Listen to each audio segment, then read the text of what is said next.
అదరగొట్టే కారం రంగు రుచి ఆచి కారం పొడి. తన జీవితంలో తల్లి కావాలని ప్రతి స్త్రీకి ఉంటుంది. ఎందుకంటే అదొక మధురానుభూతిగా భావిస్తారు కాబట్టి. మాతృత్వం అనేది ఒక వరంగా ఫీల్ అవుతారు కొందరు మహిళలు. అయితే ప్రస్తుత సమాజంలో తల్లి అవడం కోసం అనేక పద్ధతులు వెలుగులోకి వచ్చాయి. సైన్స్ అభివృద్ధి చెందడంతో వీర్యాన్ని డొనేట్ చేసే దాతలు ముందుకు వచ్చారు. వీర్య కణాలు భద్రపరిచే స్పర్మ్ బ్యాంకులు పుట్టుకొచ్చాయి. అవసరానికి తగ్గట్టుగా వీర్యాన్ని ఉపయోగించి మాతృత్వాన్ని ప్రసాదిస్తున్నారు డాక్టర్లు. అయితే ఈ రకమైన విధానం 200 కుటుంబాల్లో ఆందోళన కలిగిస్తోంది. ఈ కలవరం పుట్టిస్తున్న అంశమేంటి? అసలు స్పర్మ్ బ్యాంకుల ద్వారా గర్భాన్ని దాల్చడం సరైందేనా? వాటి స్థితిగతులేంటి? ఒకరి స్పెర్మ్ను ఎంతమంది మహిళలకు వినియోగించవచ్చు అనే ఆసక్తికరమైన అంశాలు ఈ వీడియోలో తెలుసుకుందాం. మహిళలు సాధారణంగా భర్త నుంచి గర్భం దాలుస్తారు. అలాంటి అవకాశం లేని వారు స్పర్మ్ బ్యాంకులు ఆశ్రయిస్తారు. ఉదాహరణకు ఒంటరి మహిళలు, భర్తలో హార్మోన్ లోపం ఉన్నప్పటికీ సంతానం కోసం తప్పించేవారు దాతల వీర్యంపై ఆధారపడతారు. తమకు ఎలాంటి జన్యువులతో కూడిన సంతానం కావాలో స్పర్మ్ బ్యాంక్ నిర్వాహకులకు వివరిస్తారు. తదనుగుణంగా ఆ మహిళకు సరిపోయే స్పర్మ్లను దానంగా ఇస్తారు. దీనికి కొంత ఖర్చవుతుంది. అయితే లక్షలు పోసి సంతానం పొందిన ఆ బిడ్డకు ఏదైనా దీర్ఘకాలిక సమస్యలు తలెత్తితే ఆ తల్లి వేదన వర్ణనాతీతం. సరిగ్గా ఇలాంటి ఘటనే డెన్మార్క్లో చోటు చేసుకుంది. యూరోపియన్ స్పర్మ్ బ్యాంకు ఒక వ్యక్తి తన వీర్యాన్ని దానం చేశాడు. దాని ప్రభావం 14 దేశాల్లోని 200 మంది పిల్లలపై ప్రత్యక్షంగా పడింది. ఆ దాత ఇచ్చిన వీర్యంలోని జన్యు పరివర్తన కారణంగా పుట్టిన పిల్లలు క్యాన్సర్ బారిన పడే అవకాశం ఉందని అంటున్నారు నిపుణులు. ఇప్పటికే 10ల సంఖ్యలో చిన్నారులు మృత్యువాత పడ్డారు. దీంతో ఆ తల్లులలో టెన్షన్ మొదలైంది. ఈ నేపథ్యంలోనే ఆ దాత ఇతోదకంగా ఇచ్చిన వీర్యంపై అనేక అనుమానాలు వ్యక్తమవుతున్నాయి. అతని వీర్యాన్ని అంత విరివిగా ఎందుకిచ్చారు? ఒకవేళ ఇచ్చినప్పటికీ వీర్యం పరీక్షల్లో ఆ ఉత్పరివర్తనం ఎందుకు బయటపడలేదు? ఆ వీర్యం వల్ల భవిష్యత్తులో అనేక ఇబ్బందులు తలెత్తుతాయని ముందుగానే ఎందుకు గుర్తించలేకపోయారు? ఇది కావాలని చేసిన చర్య లేక యాదృశ్చికంగా జరిగిపోయిందా అన్న ప్రశ్నలు తలెత్తుతున్నాయి. ఈ నేపథ్యంలోనే స్పర్మ్ బ్యాంకులు నిర్వహణ లోపం స్పష్టంగా కనిపిస్తుందని అంటున్నారు కొందరు నిపుణులు.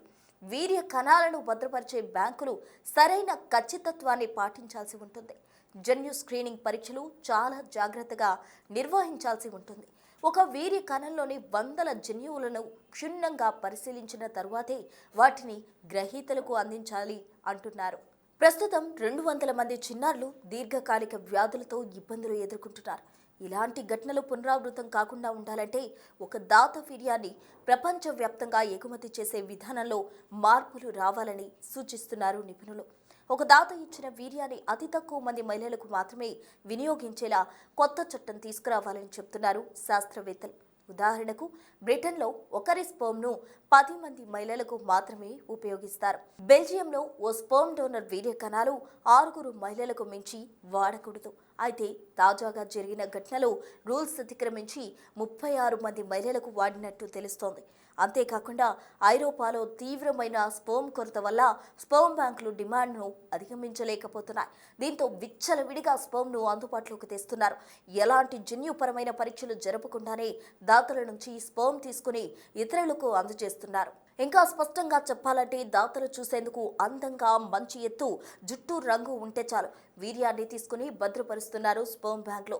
అంతేకాకుండా వీర్యం ఇచ్చే దాత స్పోర్ట్స్ మెనా, మల్టీ టాలెంటెడా, అతని ఐక్యూ సామర్థ్యం ఎంత, తెలివితేటలు బాగా ఉన్నాయా అన్న పై అంశాలు మాత్రమే పరిగణలోకి తీసుకుంటున్నారు.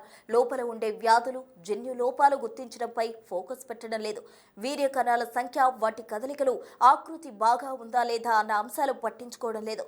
వీర్య దాతల్లో HIV, gonorrhoea, cystic fibrosis, spinal muscular atrophy, sickle cell anaemia వంటి జన్యు రుగ్మతలు ఏమైనా ఉన్నాయా అన్న దానిపై సరైన పరీక్షలు నిర్వహించడం లేదు. దీని ప్రభావం భవిష్యత్తు తరాలైన చంటి పిల్లలపై పడుతోంది. స్పర్మ్ బ్యాంకులు చేసే చిన్న తప్పిదం వల్ల ప్రపంచంలోని భావి తరాలు తీవ్రమైన దీర్ఘకాలిక వ్యాధులతో సతమతమవుతున్నాయి. ఇలాంటివి జరగకుండా ఉండాలంటే సరైన స్పర్మ్ బ్యాంకును ఎంపిక చేసుకోవడమే కాకుండా వీర్యదాతలు క్షుణ్ణంగా పరిశీలించాల్సిన ఆవశ్యకత ఉంది. ఇలా వీర్యదాతల ద్వారా సంతానం పొందాలనుకునే వారు కొన్ని సూచనలు పాటించాలని చెబుతున్నారు డాక్టర్స్. ముందుగా ఖచ్చితత్వంలో పనిచేసే స్పర్మ్ బ్యాంకులను ఎంపిక చేసుకోవాలి. అంతేకాకుండా ఆ బ్యాంకుల దగ్గరకు వెళ్లి స్పర్మ్ దానం చేసిన వ్యక్తి వివరాలు, మెడికల్ రిపోర్టులు పరిశీలించాలి. గతంలో ఇవి ఉన్నప్పటికీ ప్రత్యేకంగా అనువంశిక రుగ్మతలకు సంబంధించిన పరీక్షలు చేయించాలి.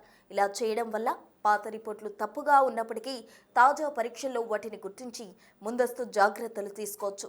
తద్వారా మన భవిష్యత్తు తరాలను కాపాడొచ్చు.